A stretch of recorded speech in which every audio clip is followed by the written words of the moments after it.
Hey guys, we are back with another video on ecology. We're going to talk today about how organisms adapt to their environments.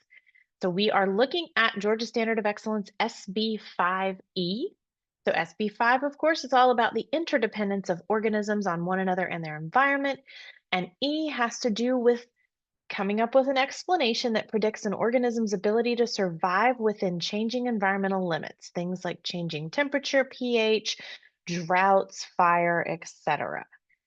And our goal is to be able to explain how organisms' adaptations affect their survival rates. So let's check out some plant adaptations. They're also known as tropisms.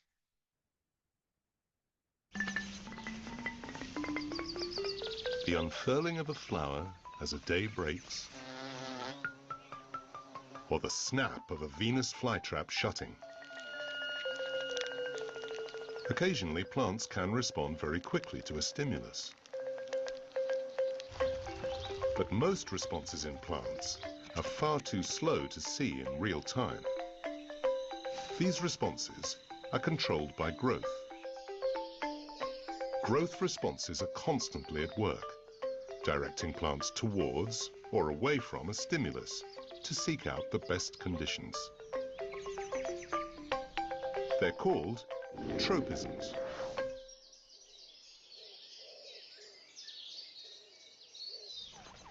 The most crucial plant tropisms are to light, gravity, and water. Responses to light are called phototropism. Responses to gravity are geotropism, and responses to water are hydrotropism. Growth responses are either positive or negative, towards or against the stimulus. For example, when this seed germinates, the shoot will always grow towards light and upwards against gravity.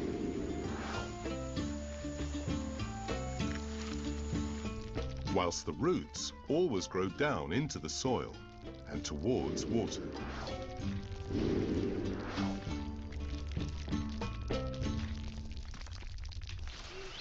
But how do plants control these growth responses?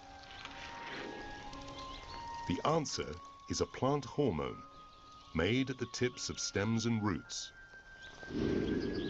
auxin.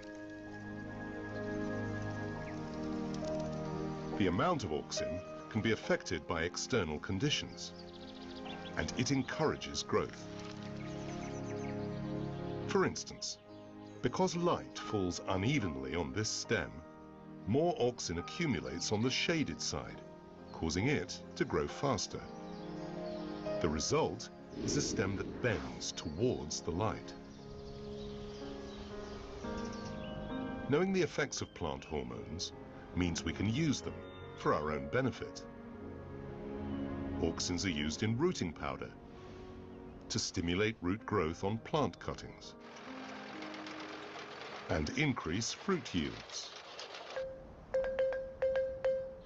For all plants, tropisms provide a critical response system, allowing them to seek out the best conditions for survival.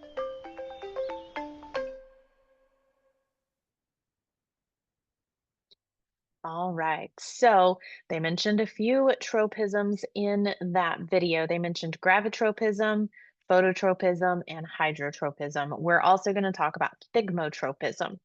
So gravitropism is exactly what it sounds like. It's where the plant is moving in response to gravity. So this is the reason why seeds grow towards the sky. They're going away from the pull of gravity, and roots grow towards the center of the earth or towards the gravitational pull.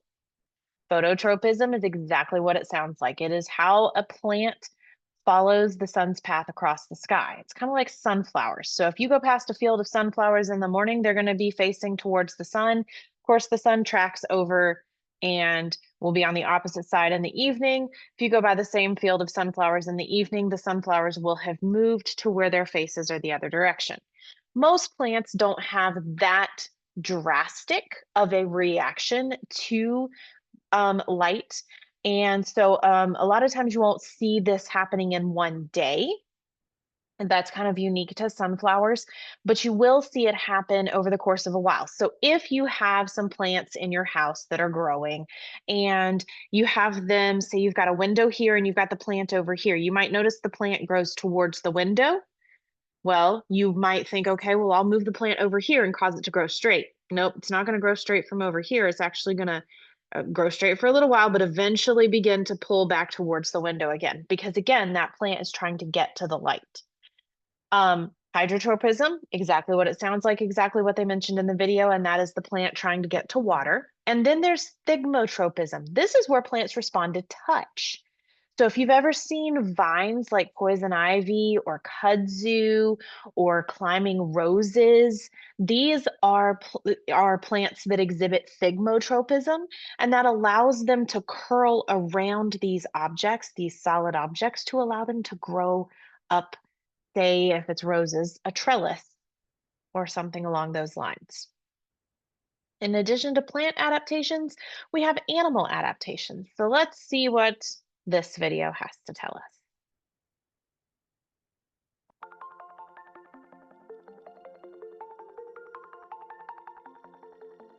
Our world is full of many different types of animals. Some are very large, and others are so small you can barely see them. Some have fur and some have scales. Some live on land and some in the oceans. Some fly through the skies, and others burrow underground. Although these animals can be very different from one another, they all have one thing in common. They are all trying to survive. Animals have adaptations that help them survive in their environments. There are two types of animal adaptations: physical adaptations and behavioral adaptations. Physical adaptations are features of an animal's body that help it survive. Special body parts like wings, gills, fur, and claws are physical adaptations. These parts help animals move, breathe, keep warm, and find food. Another type of physical adaptation is called camouflage. Camouflage is when the color or pattern of an animal helps it blend into its surroundings. For example, a polar bear is white to blend in with the snow around it. Camouflage can help animals hide from predators. It can also be used to sneak up on prey without being seen. Mimicry is when a harmless animal looks like a dangerous animal to trick predators into leaving it alone. Finally, some animals have chemical defenses for protection. A skunk squirting foul-smelling liquid and a snake's venom are examples of chemical defenses. Behavioral adaptations are what an animal does to survive.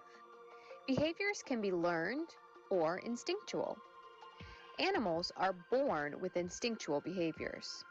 For example, spiders build webs without ever being taught. Building a web is something the spider does, not a part of its body, so it is a behavioral adaptation, not a physical adaptation. Other behavioral adaptations are learned. For example, wolf pups are taught to hunt by their parents. Other behavioral adaptations include migrating or hibernating to avoid harsh winds. All right, guys. So, with our animal adaptations, we're going to talk about several of those. So, the first several reflexes. These are inherited, for instance, when we blink our eyes because we're stepping from a dark space out into a space where there's lots of light. That's an instinctual reaction. Another reflex, like cats, the fact that cats always land on their feet, that is an actual reflex that allows cats to do that. There are instincts, those are inherited behaviors like mating rituals. So, this bird of paradise down here in this picture is actually dancing, trying to attract the female bird of paradise. And so, that's an instinctive behavior. that's been inherited. Migration is another example of an instinctive behavior that, in this case, it's triggered by things like changes in the season, hormones, or environmental conditions. But migration, of course, is where animals move from one location to another location, oftentimes in order to better survive because it's too cold in the environment, so they're flying south, or it's too warm, so they're going north.